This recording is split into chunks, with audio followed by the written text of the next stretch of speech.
Chers amis de la résistance iranienne, la décision de non-lieu du 17 septembre de la justice française marque la fin d'un dossier honteux contre la résistance iranienne. Ce dossier a été ouvert en raison d'un marchandage avec la dictature religieuse en Iran. Ce non-lieu a été rendu avec beaucoup de retard, mais c'est une victoire de la justice et de la résistance sur le marchandage.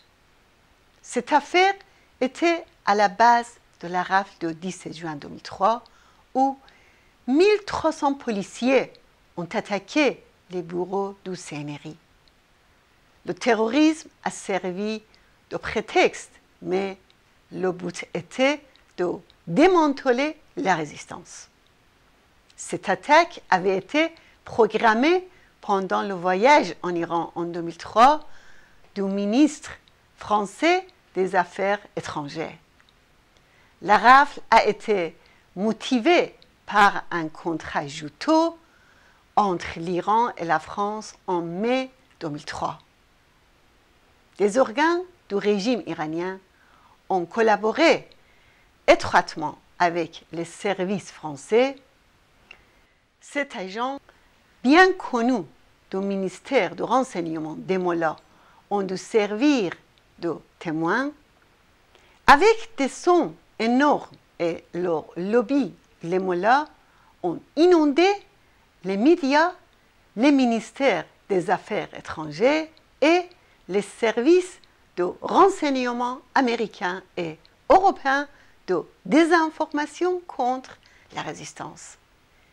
La fin de cette affaire judiciaire en France démontre que toutes ces allégations étaient mensongères.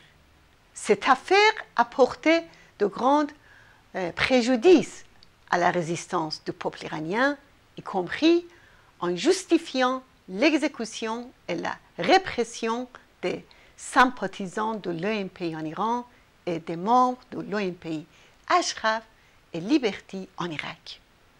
Mais le plus important, c'est que ce dossier a détourné l'attention de la lutte contre le terrorisme.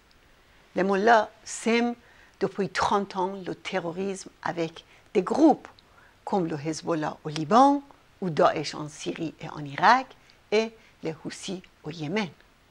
Mais au lieu de s'opposer aux Mollahs, les gouvernements occidentaux ont réprimé leur alternative, c'est-à-dire le CNRI.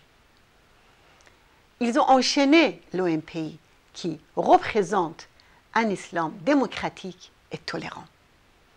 Cette politique erronée a ouvert la voie à l'intégrisme qui recrute maintenant ses forces dans la jeunesse française. Aujourd'hui, un dossier se ferme, mais un autre commençait. Dans la ligne d'Émile Zola et de la défense de la vérité et de la justice, j'accuse ceux qui collaborent avec la dictature religieuse de sacrifier la résistance d'un peuple pour sa liberté.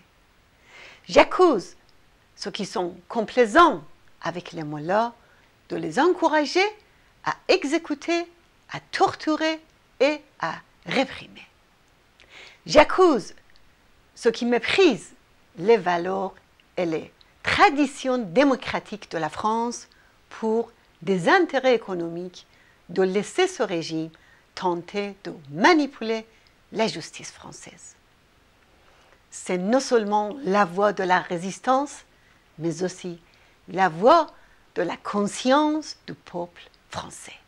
Je salue tous ceux qui ont souffert pendant toutes ces années à cause des accusations et des pressions, et je félicite l'équipe brillante des avocats de la résistance iranienne et je remercie d'honorables peuple français, ses parlementaires, ses maires, ses élus et surtout les habitants du Val d'Oise pour leur soutien et leur persévérance dans la défense des valeurs authentiques de la France.